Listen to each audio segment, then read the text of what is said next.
உலகெங்கிலும் இருக்கக்கூடிய news glitz நேயர்களுக்கு வணக்கம். அர்ஜுன் சம்பத், இந்து மக்கள் கட்சி மாநில தலைவர். இந்த பிக் பாஸ்ங்கிற கான்செப்டுக்கு பின்னாடி, கமலஹாசனுக்கு பின்னாடி, விஜய் டிவிக்கு பின்னாடி ஒரு சொபடேஜ், ஒரு சதி இருக்கிறது. அந்த சதி தேசவிரோத சக்திகளை ஊக்குவிக்கக்கூடிய சதி. அதுல ஜூலியானான்னு ஒரு பார்ட்டிசிபென்ட். ஆனா அவங்க அங்க என்ன பெரிய சாதனை பண்ணிட்டாங்க மெரினால, எத்தனையோ பேர் போராடினாங்க. அவங்களுக்கெல்லாம் கிடைக்காத இந்த கவரேஜ் ஏன் இவங்களுக்கு கிடைக்குது? காயத்ரி ரகுராமுடைய நடத்தைக்கும் இதுக்கும் பொருத்தம் இல்லை. அவங்க பிஜேபியில் இருக்கலாம், பிஜேபி ஆதரவாளர், அவ்வளவுதான். நீங்க பாத்தீங்கன்னா அதுல ஓவியான்னு ஒரு பொண்ணு, அதாவது ஒரு அந்த பொண்ணோட தனிப்பட்ட முறையில் அந்த பொண்ணை நான் விமர்சனம் பண்ண விரும்பல. அவங்க எப்படி ட்ரெஸ் போட்டு வராங்க, நமிதா வராங்க, எப்படி ட்ரெஸ் போட்டு வராங்க? அதாவது இதுக்கு பின்னாடி ஒரு வணிகம் இருக்கு. எங்கள் மருதமலை முருகனை இழிவுபடுத்துற மாதிரி மலை மருதமலைன்னு மும்தாஜ் ஒரு இது பண்ணாங்க. அப்ப நாங்க எதிர்த்தோம். நீங்க பப்ளிசிட்டிக்காகவா பண்றீங்கன்னு.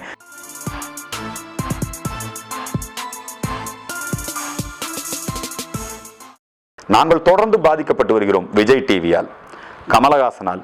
தொடர்ந்து இந்து சமய நம்பிக்கைகள் இழிவுபடுத்தப்படுகின்றன, கேவலப்படுத்தப்படுகின்றன. இதை நாங்கள் எந்த ஃபோரத்தில் சொல்றது? ஏதாவது ஒரு இடத்துல சொல்லணும். இப்போ இந்த பிக் பாஸ் நிகழ்ச்சி அப்படிங்கிறத நாங்கள் எதிர்க்கிறோம்னா, பிக் பாஸ் நிகழ்ச்சி இந்த கான்செப்டே நாங்கள் எதிர்க்கிறோம். இது தமிழர் பண்பாட்டுக்கு விரோதமானது. இந்த பிக் பாஸ் நிகழ்ச்சி வெளிநாடுகளில் நடந்திருக்குது, பிற மாநிலங்களில் நடந்திருக்குன்னு சொல்றாங்க. வெளி மாநிலங்களில் நடந்த போதுமே ஒரு நடிகை அவர் ஜாதி சொல்லி அல்லது இந்தியா அல்லது கருப்பினர் என்று இழிவுபடுத்தப்பட்டார். அந்த நடிகையோட பேர் எனக்கு டக்குன்னு நினைவுக்கு வர மாட்டேங்குது, இப்பவும் இருக்காங்க அப்படின்னு சொல்லி அந்த அம்மா மேல ஒரு பெரிய பரிதாபத்தை ஏற்படுத்தி இந்தியாவில் இருக்கிறவங்க எல்லாம் அந்த அம்மா ஆதரிச்சாங்க, ஓட்டு போட்டாங்க, அப்படி எல்லாம் நடந்தது. நீங்க பாத்தீங்கன்னா இந்த பிக் பாஸ் நிகழ்ச்சி என்பது நிறைய இளம் பெண்கள், இளவயது ஆண்கள், இவங்களை எல்லாம் ஒரு இடத்துல வச்சுக்கிட்டு இந்த லிவிங் டுகெதர், இவங்க ஏதோ ஒரு பரிசோதனை, இது ஒரு பொழுதுபோக்கு சேனல்ல அவங்க சொல்றாங்க, இது ஒரு பொழுதுபோக்கு நிகழ்ச்சின்னு அவங்க சொல்றாங்க. ஆனா இதை ஒரு லைவ் டெலிகாஸ்டா பண்றாங்க. எப்படின்னா பிறருடைய அந்தரங்கங்கள், அவங்க போறது வர்றது நடக்கிறது 24 மணி நேரமும் அவங்களுடைய வாழ்க்கையை, அடுத்தவன் டைரியை படிக்கிறதே தப்பு, அதை ஒரு அநாகரிகமான செயல் என்று நாம் கருதுகிறோம். இன்னொருத்தருடைய வீட்டை எட்டி பார்க்கறது, இன்னொருத்தருடைய பாத்ரூம் எட்டி பார்க்கறது, இது மிக தவறானது. இந்த பிக் பாஸ்ங்கிற கான்செப்ட்ல பின்னாடி ஒரு மிகப்பெரிய சதி இருக்கிறது. என்ன சதினா, அந்த பிக் பாஸ், விஜய் டிவி, இந்த கமலஹாசன், இவங்களுக்கு பின்னாடி எல்லாமே இவங்க யாரை ப்ரொமோட் பண்றதுக்காக இதை பண்றாங்க? இதற்கு பின்னால் பல தேச விரோத சக்திகள், தேச விரோத கொள்கைகள், பண்பாட்டு விரோத சக்திகள், பண்பாட்டு விரோத கொள்கைகள் இதற்குள்ளே ஊடுருவி இருக்கின்றன. இதையெல்லாம் ப்ரொமோட் பண்ணணும் தமிழ்நாட்டில். அதுக்காக தான் கமலஹாசன் மாதிரி ஒரு பெரிய பிராண்டடான ஆளு அவங்களெல்லாம் பிடிச்சி வச்சிருக்காங்க. இது உங்களுக்கு தெரியும், டிவி சீரியலோட தாக்கம். ஏற்கனவே தமிழ்நாட்டில் இந்த சீரியல், தொலைக்காட்சிகளில் வரக்கூடிய சீரியல்னால எங்க பெண்களை எப்படி அவங்க காமிக்கிறாங்க நீங்க யோசனை. வில்லிகளா, கொலை பண்றவங்களா, இன்னொருத்தருடைய கணவரை அபகரிக்கிறவங்களா, சீரியல் பைத்தியமா மாறிட்டு இருக்கு தமிழ் சமூகத்தினுடைய. ஏன் சார் எதுக்கல நீங்க சொல்ற மாதிரி கள்ளக்காதல் மாதிரியும் அடுத்தவங்க குடும்பத்தை கெடுக்கிற மாதிரி எத்தனையோ சீரியல்கள் வருது. சீரியல்லே ஆபாசம் அதிகமா நிறைய இருக்கு. ஆனா அதையெல்லாம் நீங்க ஏன் சார் எதிர்க்கிறீங்க? அதையும் நாங்க எதிர்க்கிறோம். அது ரொம்ப அதிகமா ரீச் ஆகுது.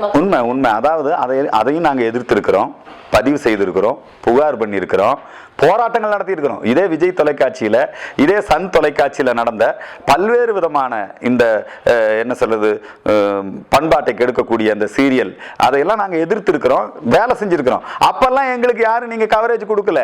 நீங்க இப்ப கமலஹாசன் நாங்க எதிர்க்கிறோம், பிக் பாஸ் எதிர்க்கிறோம்னு நீங்க எல்லாரும் இப்ப கேள்வி கேட்கறீங்க. சார் இப்போ நீங்க ஒரு விஷயம் சொல்லுவீங்க, அடுத்தவங்களோட அந்தரங்கமான விஷயங்களை எட்டி பாக்குறது தப்புன்னு சொல்லிட்டு. சோ இதுக்கு கமல் சார் என்ன ஒரு பதில் கொடுத்திருக்காருன்னா, அங்க வந்தவங்க எல்லாருமே கையெழுத்து போட்டுதான் வந்திருக்காங்க, இது தெரியும்னு சொல்லி அவங்களோட பெர்மிஷனோட தான் இது பண்றோம், நாங்க தெரியாம ஒரு விஷயத்தை ஷூட் பண்ணி காட்டல, சோ அவங்க ஒப்புக்கொண்டுதான் வந்திருக்காங்க அப்படிங்கிற ஒரு பாயிண்ட் சொல்லுங்க. இல்ல, அதாவது அவங்க அந்த பார்ட்டிசிபென்ட்ஸ் கிட்ட ஒப்புதல் வாங்கியிருக்காங்க, அவங்க கிட்ட அவங்க ஒப்பந்தங்கள் போட்டிருக்காங்க. அதனால அவங்க அங்க நடிக்கிறாங்க அல்லது இயல்பா இருக்கிறாங்க, அதை பத்தி எனக்கு தெரியல. ஏன்னா இதுல சில டைலாக்ஸ் எல்லாம் வருது, அந்த டைலாக்ஸ் எல்லாம் ஆல்ரெடி ப்ரிப்பேர்டு அப்படின்னு ஸ்கிரிப்டட்னு கூட சொல்றாங்க. அது என்ன, அதை பத்தி நான் அந்த சப்ஜெக்ட் போகல. அவங்க வர்றாங்க, ஆனா அந்த அந்தரங்கத்தை எல்லாரும் பார்க்குற மாதிரி பண்றது அப்படிங்கிறதும், அதுல அவங்க எப்படி நடந்துக்கிறாங்கிறத பாருங்க. அந்த பிக் பாஸ் நிகழ்ச்சியில நடந்துக்கிற விதம், ஒருவரை ஒருவர் புறம் பேசுவது, ஒருவரை ஒருவர் ஜாதி சொல்லி அல்லது ஏரியா சொல்லி இழிவுபடுத்திக் கொள்வது, இது ஒரு நாகரிகமா இருக்கா? இந்த நிகழ்ச்சி ஒரு குழந்தைங்க மனசுல, பார்க்குற பெண்கள் மனசுல என்ன தாக்கத்தை ஏற்படுத்தும்? நிறைய பேர் வெளியே சொல்லல. இந்து மக்கள் கட்சி இதை வெளியே சொல்லுது, இந்த சமுதாயத்தில் இது இது ஒரு மோசமான தாக்கத்தை ஏற்படுத்திட்டு இருக்கு அப்படின்னு சொல்லி, இது என்ன தாக்கத்தை ஏற்படுத்துது, இது என்ன விஷயத்தை மக்கள் மத்தியில் கொண்டு போய் சேர்க்குதுங்கிறது குறித்த விழிப்புணர்வு உருவாக்குறோம். நீங்க ஒரு விஷயம், அதுல ஜூலியானான்னு ஒரு பார்ட்டிசிபென்ட், அந்த பொண்ணு வந்துங்க ஒரு நர்ஸா இருக்கிற பொண்ணு, அந்த பொண்ணு தன்னை வந்து மெரினா கடற்கரையில ஜல்லிக்கட்டு போராட்டத்தப்ப தன்னை ஒரு தமிழ் போராளி, தமிழச்சி அப்படின்னு சொல்லி வெளிப்படுத்திக்கிட்டாங்க. அப்பதான் தெரிஞ்சது அவங்க கிறிஸ்தவர்னு. இப்பதான் ஜூலியானான்னு அவங்க பேரு. ஓகே, கிறிஸ்தவரா இருக்கட்டும், தமிழரா இருக்கட்டும், ஆனா அவங்க அங்க என்ன பெரிய சாதனை பண்ணிட்டாங்க மெரினால? எத்தனையோ பேர் போராடினாங்க. அவங்களுக்கெல்லாம் கிடைக்காத இந்த கவரேஜ் ஏன் இவங்களுக்கு கிடைக்குது? அதாவது அந்த பொண்ணு வந்து முழுக்க முழுக்க மோடியை எதிர்த்து, இந்தியாவை எதிர்த்து, இங்க இருக்கிற சில அரசியல் தலைவர்களை பற்றி அருவருக்கத்தக்க வகையில கோஷம் போட்டுது. இது ஒண்ணுதான் அவங்களுக்கு வந்து பெரிய தகுதி, அவங்களுக்கு ஒரு பெரிய ஃபேம் ஆகி போச்சு.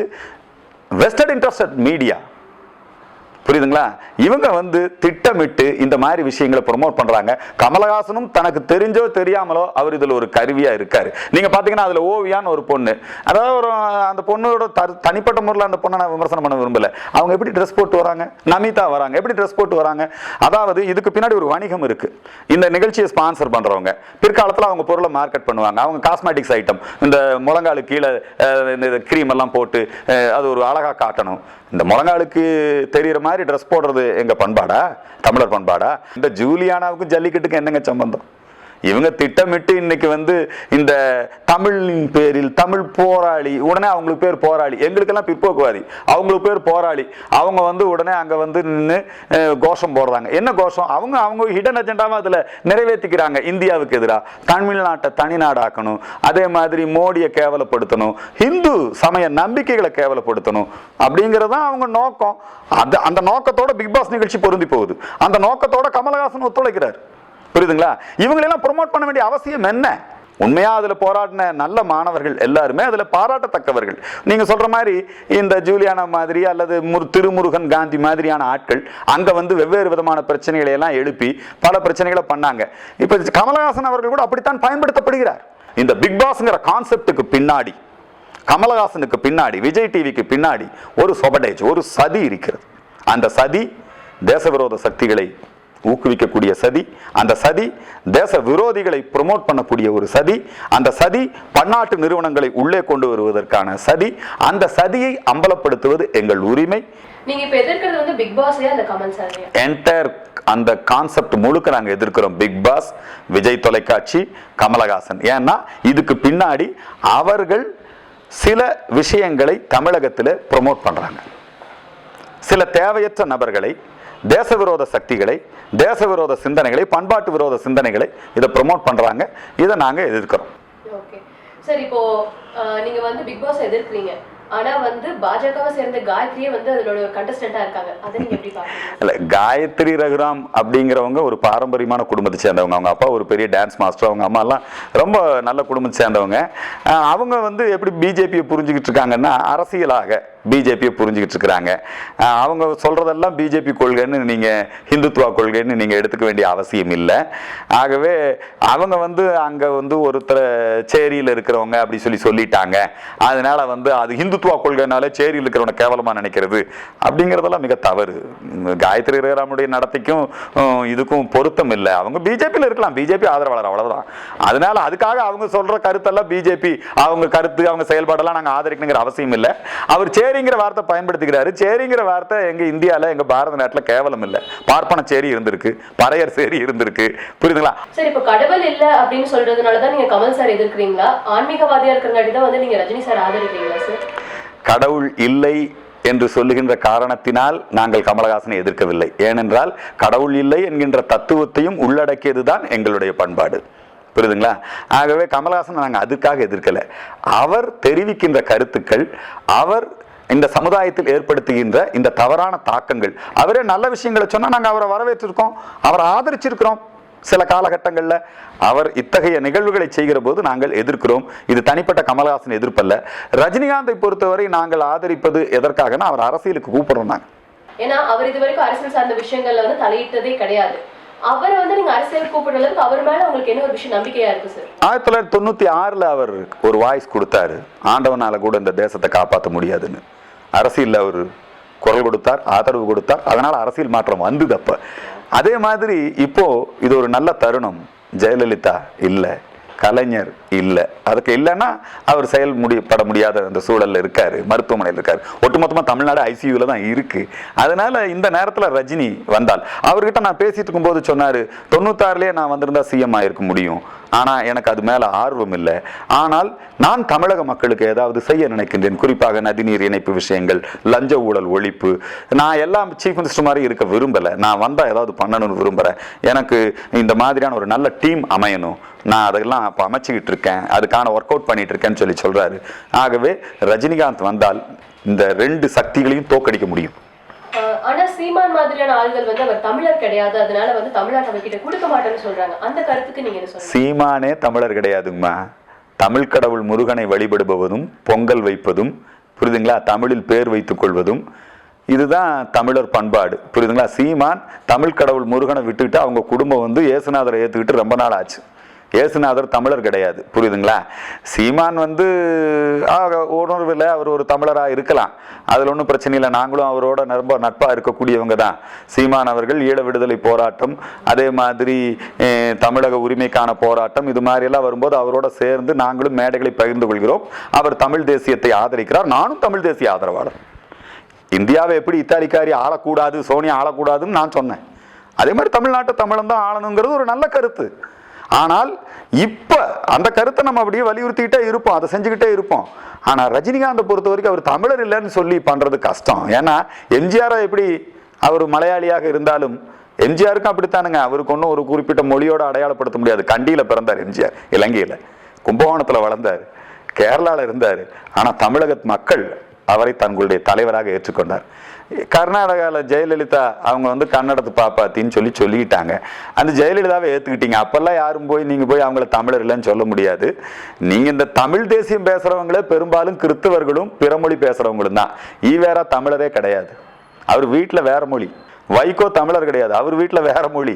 சீமானை பொறுத்தவரை அவர் கொஞ்சம் கொஞ்சமா இப்போ தமிழ் தேசியம் என்ன என்பதை புரிந்து கொண்டிருக்கிறார். அவர் முதல்ல பேசுனது எல்லாம் கடுமையா சிவபெருமான பார்வதியை ரொம்ப கடுமையா பேசிட்டு இருந்தார். இப்போ முருகனை ஏத்துக்கிறாங்கிறாரு, அப்புறம் நிறைய முப்பாட்டங்கள்லாம் சொல்றாரு. கொஞ்சம் கொஞ்சமா அவர் வந்து இந்து தேசியவாதியா மாறிட்டு இருக்கிறாரு.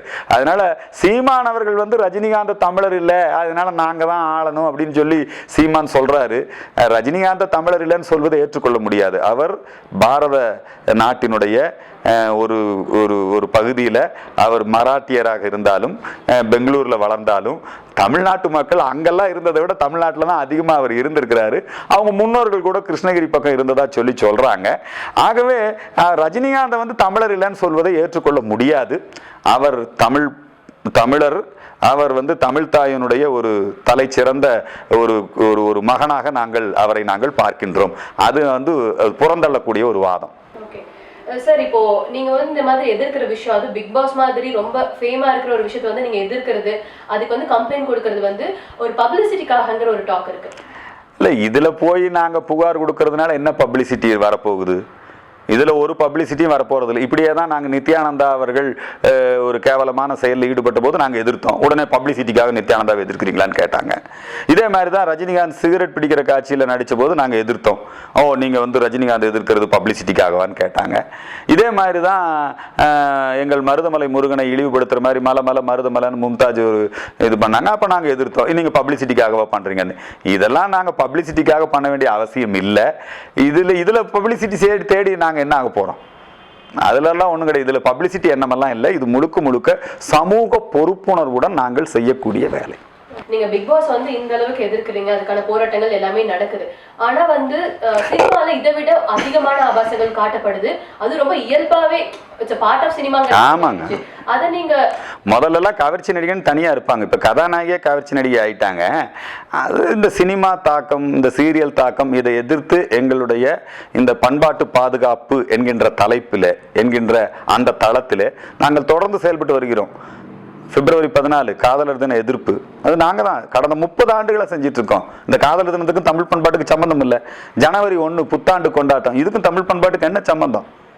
அதே மாதிரி பல்வேறு விஷயங்களை நாங்கள் சொல்ல முடியும். மே 1க்கும் தொழிலாளர் தினத்துக்கும் தமிழ்நாட்டுக்கு என்ன சம்பந்தம்? இங்கே விஸ்வகர்மா ஜெயந்தி இருக்கு, அதான் உண்மையான தொழிலாளர் தினம். இங்கே மாட்டுப்பொங்கல் வைக்கிறோம், அதான் உண்மையான நாள். இங்கே சித்திரை 1 இருக்குது, அதான் உண்மையான புத்தாண்டு. ஆகவே எங்களுடைய இந்த கலாச்சாரம் பண்பாடு தொடர்பான நடவடிக்கைகள் தொடர்ந்து இருந்து கொண்டு இருக்கிறது. இப்போ இந்த பிக் பாஸ் சம்பந்தமா நாங்கள் முறையாக போய் சட்டப்பூர்வமாக இதை நாங்கள் அணுகிறோம். அதை உடனே எங்களுக்கு ஒரு வன்முறையாளர் முத்திரை, ஒரு மதவாத முத்திரை எங்கள் மீது சுமத்தப்படுகிறது. அதை பற்றியெல்லாம் நாங்கள் கவலைப்பட போவதில்லை. தமிழர் பண்பாட்டை, தமிழர் கலாச்சாரத்தை, இந்த இந்திய பண்பாட்டை பாதுகாக்கக்கூடிய, இதை பரப்பக்கூடிய ஒரு புனிதமான கடமையை நாங்கள் செய்து கொண்டிருக்கிறோம். ஸோ உங்களோட கோரிக்கை என்ன சார்? விஜய் டிவிக்கோ பிக் பாஸ் நிகழ்ச்சிக்கோ அவங்க இதை உங்களை அப்ரோச் பண்ணி பேசினாங்க, ஏதாவது சமாதானம் பேசினாங்களா? இல்லை, இதில் சமாதானப்படுத்துறதுக்கெல்லாம் ஒன்றும் இல்லை. நாங்கள் எதிர்ப்பு தெரிவிச்சிருக்கிறோம். இந்த நிகழ்ச்சி தடை செய்யப்பட வேண்டும் என்று சொல்லியிருக்கிறோம். அதை அது சம்பந்தமாக நாங்கள் காவல்துறை அணுகியிருக்கிறோம். அடுத்து ஏதோ ட்ராய் அணுகணுங்கிறாங்க. ஏன்னா இப்போ இந்த சின்ன திரைக்கு இது கிடையாது, தொலைக்காட்சிக்கு சென்சர் கிடையாது. ஆகவே ட்ராயில் போய் அது புகார் பண்ணலான்னு சொல்லியிருக்கோம். அங்கேயும் எங்களுடைய புகாரை நாங்கள் கொடுக்க இருக்கோம். இது தொடரும். நாங்கள் போய் அவங்களோட பேச்சுவார்த்தையில் ஈடுபடுவதற்கெல்லாம் ஒன்றும் இல்லை. தாலி வேணுமா வேண்டாமாங்கிற போது நாங்கள் எதிர்ப்பு போராட்டம் நடத்தினோம். அவங்க உடனே அந்த தலைப்பை கைவிட்டாங்க. அது மாதிரி நாங்கள் பல நேரங்களில் இந்த நிகழ்ச்சிகள் எல்லாம் போய் நாங்கள் செஞ்சுக்கிட்டு இருக்கோம். இதில் நாங்கள் அவங்க கூட பேசுறதுக்குன்னு இருக்கு. அவங்க அந்த நிகழ்ச்சி நடத்தக்கூடிய விதத்தை நாங்கள் பார்த்துக்கிட்டே இருக்கோம் ஃப்ரம் த பிகினிங். அதில் எப்பெல்லாம் ஆட்சேபகரமான கருத்துக்கள் வருகிறதோ அப்பொழுதெல்லாம் இதெல்லாம் பாதிக்கூடியதோ அதையெல்லாம் நாங்கள் அரசாங்கத்தினுடைய கவனத்துக்கு எடுத்துகிட்டு போவோம், காவல்துறையுடைய கவனத்துக்கு எடுத்துகிட்டு போவோம். எப்போ இன்னும் தீவிரமாக எங்கள் போராட்டத்தை நடத்துறோமோ அப்போ தீவிரமாக நடத்துவோம். எப்போ எங்கள் சட்ட போராட்டத்தை நடத்துறோமோ அப்போ எங்கள் சட்ட போராட்டத்தை நடத்துவோம். இப்போ போய் விஜய் டிவியில் யாராவது கூப்பிட்டாங்கன்னா நாங்கள் பேச தயாராக இருக்கோம். இந்த நிகழ்ச்சி தடை பண்ணணுங்கிறது எங்கள் கோரிக்கை. விஜய் டிவி இந்த நிகழ்ச்சியை கைவிடணும், கமலஹாசன் இந்த நிகழ்ச்சியை கைவிடணும், இது எங்களுடைய கோரிக்கை. அந்த ஊரப்பாக்கம்ங்கிற ஊரில் நாங்கள் அப்போ தான் போய் அலுவலகம் திறக்கிறோம், ஒரு இலவச டியூஷன் சென்டர் திறக்கிறோம். அந்த வீடு எங்க கட்சிக்காரருக்கு சொந்தமான வீடு. அந்த வீட்டில் அவர் ஏற்கனவே யாரையோ குடி வச்சிருந்திருக்காரு. அவங்க ஏதோ அங்கே பேச்சுலர்ஸ் பசங்க ஏதோ இருந்திருப்பாங்க போல் இருக்குது. அவங்களுக்கும் அங்கே பக்கத்து வீட்டில் இருக்கிறவங்களுக்கு ஏதோ பிரச்சனை. அதை பற்றியெல்லாம் எங்களுக்கு தெரியாது. நாங்கள் அன்னைக்கு தான் போய் குத்து விளக்கு ஏற்றி வச்சு நாங்கள் அது முறையாக கட்சி அலுவலகமாக திறக்கிறோம். அங்கே யார் நிருபர்களை வர சொன்னாங்கன்னு எங்களுக்கு தெரியாது. அங்கே பக்கத்தில் இருக்கிற பெண்மணி ஆட்சேபணம் பண்ணாங்க. இவ்வளோ பேர் கூட்டம் போட்டு குடியிருப்பு பகுதியில் நீங்கள் ஒரு ஆஃபீஸ் வைக்கலாமான்னாங்க.